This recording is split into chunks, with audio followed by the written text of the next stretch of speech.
Hello, today we're making a very simple yet very flavorful dish, a Cuban-inspired rice and beans recipe.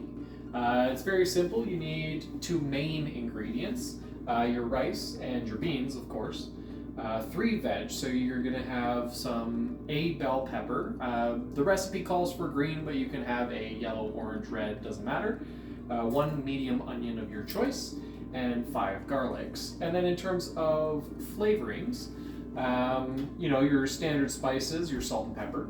You're also going to need some paprika, coriander, cumin, oregano. And then the whole recipe gets finished off with a little bit of vinegar and a little bit of brown sugar as well. Of course, you're going to need your knife and your cutting block for the veg. You're going to need your spoons for the seasonings. And you're going to need a saute pan to make the beans. So the beginning of the recipe starts with a saute. So you want to saute all of the veg at the same time. So we're going to start with throwing some oil onto the pan. Onto a cool pan. There's no heat right now. Yes, no heat just yet. I'm going to accumulate all my ingredients and then I'm going to turn on the heat. And I'm just going to start with the garlic since it's already on the board. Crush the garlic to peel. And one thing to note, if your garlic has started to sprout like these ones are, that's okay. The sprout itself is edible. You can eat that. You can take it off if you prefer, but this is entirely fine. The only difference between non-sprouted and sprouted garlic is that the sprouted garlic does start to lose a little bit of its garlic punch. But again, fully edible. Yeah, it's not something you have to throw out and therefore wasting food. Also a note, if you don't have fresh garlic, you can absolutely use garlic powder for this. Yeah, absolutely. I would throw that in with the seasoning blend as opposed to in the beginning saute. So I'm going to start by mincing that right into the cool pan. First, I'll just cut off the hard bits on the end. And you also don't need a garlic mincer. You can absolutely mince by hand if you don't have one.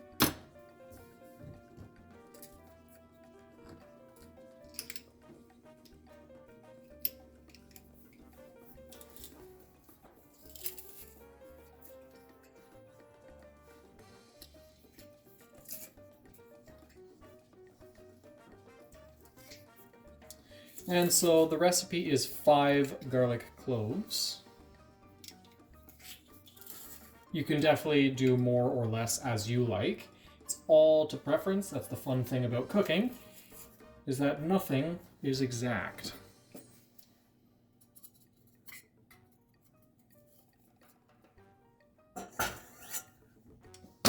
All right, that's that. And I'll move on to the onion.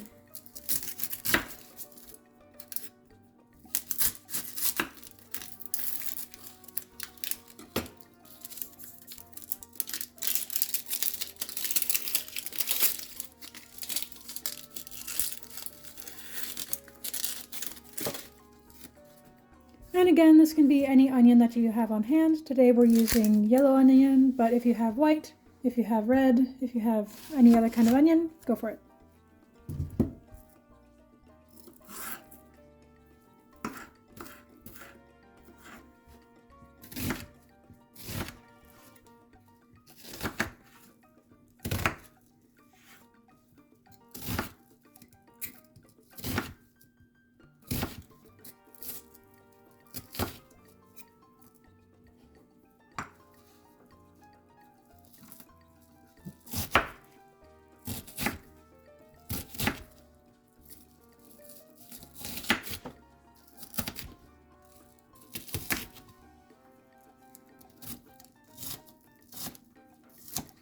Alright, so I'll just quickly make some room on the board here.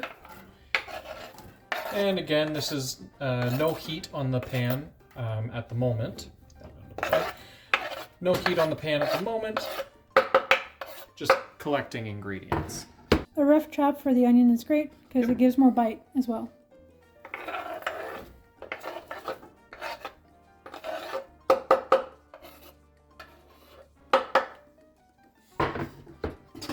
And lastly, for the veg, we're going to throw in 1 green pepper. And as always, wash your vegetables. So we're going to use the whole pepper today. So I'm just going to do a bit of a rough chop here.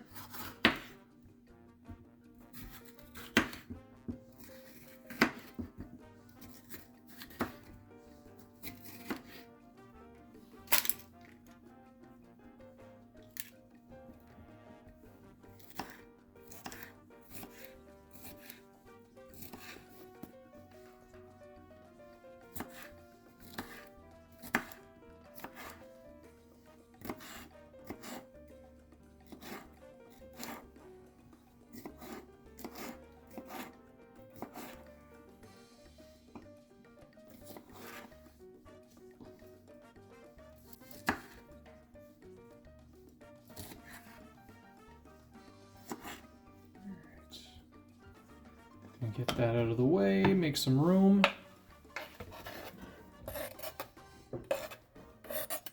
Whoops.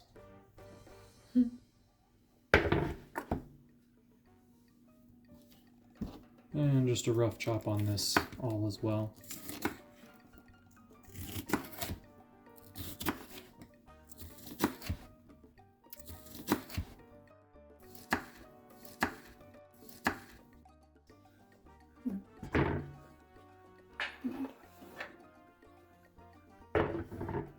Okay, all the veg is ready to go. Garlic, onion, and pepper. So I'm going to throw that onto a medium heat. And so we're going to saute this. Just for a few minutes until everything is nice and tender. And then we're going to start throwing in the spices.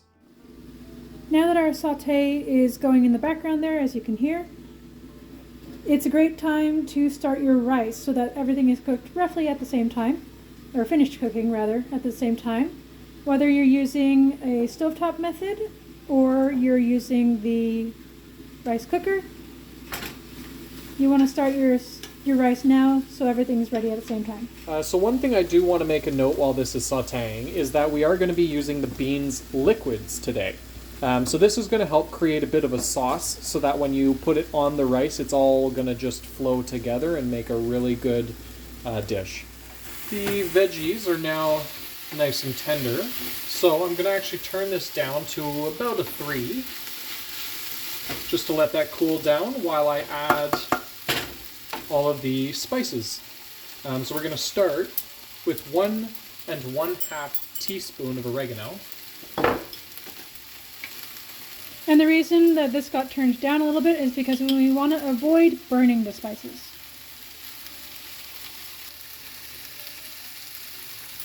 Next, I'm going to do 1 teaspoon of salt, 1 teaspoon of cumin,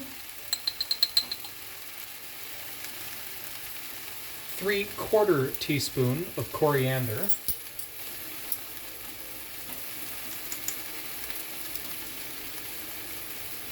and already the smells of the spices are really starting to take off. There we go. Pepper to taste. So I'm going to start off with a 1/2 teaspoon of black pepper.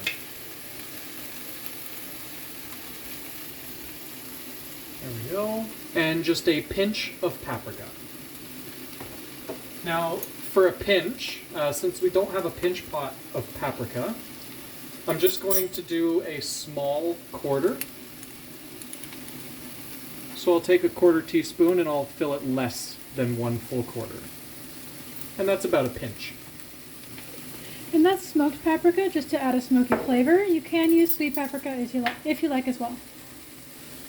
And since this is already fragrant, what I'm going to do is throw the beans in directly. Again, that helps to avoid overcooking or burning the spices.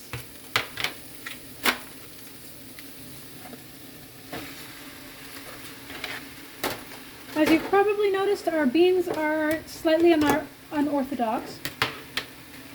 This is because we cook our beans from dry beans that you can get in the store, and we freeze them in the freezer instead of having to pressure can them.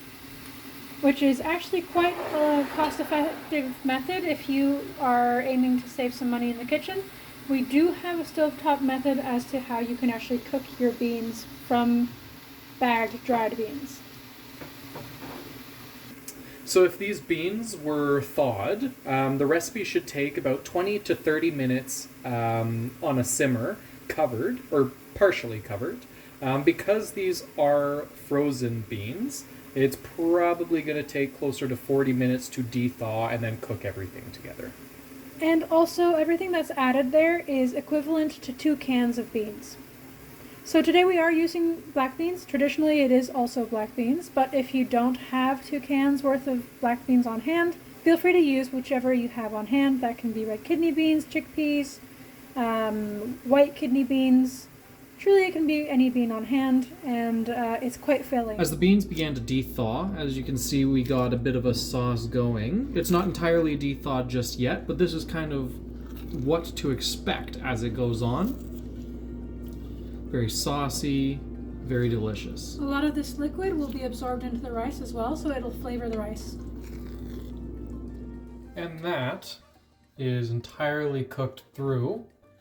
It smells amazing. So now I'm actually going to turn off the heat and add the final touches to the dish.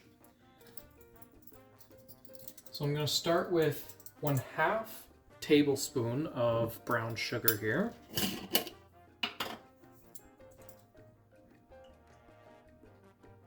And it's going to be roughly 1/2 tablespoon. Throw that in there.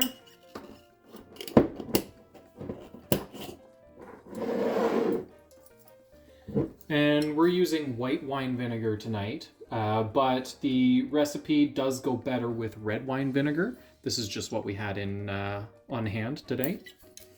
The vinegar essentially adds a certain amount of brightness to the dish. So if you have another kind of vinegar on hand, that should also work similarly. And I'm going to do 3 tablespoons of wine vinegar.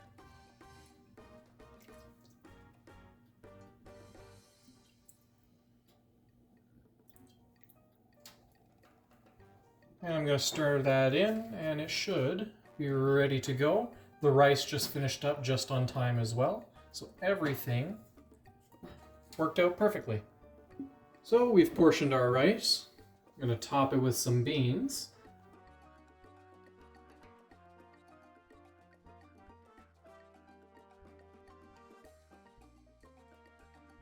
There we go.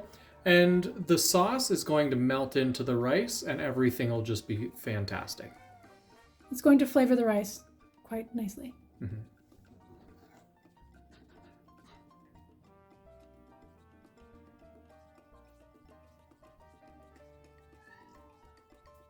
Please excuse our cats. They want some attention, and we'll give it to them just after this.